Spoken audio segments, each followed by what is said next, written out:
Fa au Malincourt no tanterana tao Antsiranana ny dialogue économique politique teo amin'ny Madagasikara sy ny vondrona européenne fotoana izay nafana no jery totsika ny fiara-miasa androtonto indrindra eo amin'ny lafiny fampandrosoana radio-karena sy ny lafiny toedrara politique eto Madagasikara. Nisy arak'izany fanaovan-tsony fifanaraha-piara-miasa izay noentina matsimbola ny fampandrosoana eto Madagasikara. Fametrahana tsirairay izay fomba hijereny ny ampandrosoana ny fiaraha-miasa no natao. Nampito fijery iaho satria raha ihany ake le fijery raha ny tena marina dia ny ampandrosoana ara-toe-karena ara-sosialy ny firenena ao anatin'ny fanajana ny fiandrianam-pirenena ary ao anatin'ny fanajana ihany koa ny reo ataontsika hoe procédure anga izay misy ao anatin'ny vondrona européenne. Zay dia misaotra ny vondrona européenne amin'ireo sahan'asa maro samihafa izay vatsiny fa raha maty amin'ny faritra avaratra ohatra dia ny asa izay anomboka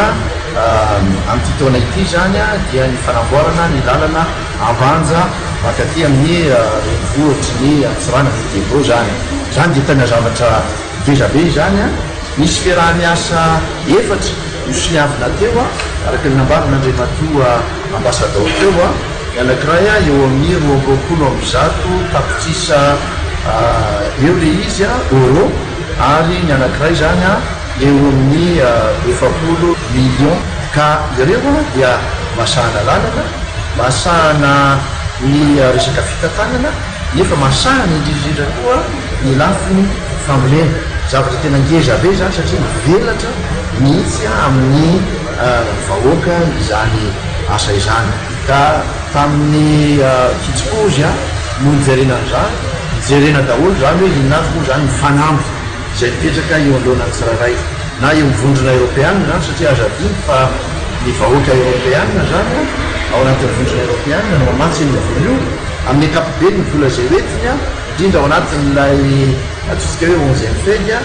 dia vola omena maimam-poana tsisy tambony vola eo fa misy ihany kosa nefa ny fampiasam-bola izay ilana ny banky européenne hoe BEI zany ao amin'izany ary mety raha ilaina koa aza dia azo atao ny mampiditra mpamatsy vola hafa ao anatin'izy ireny.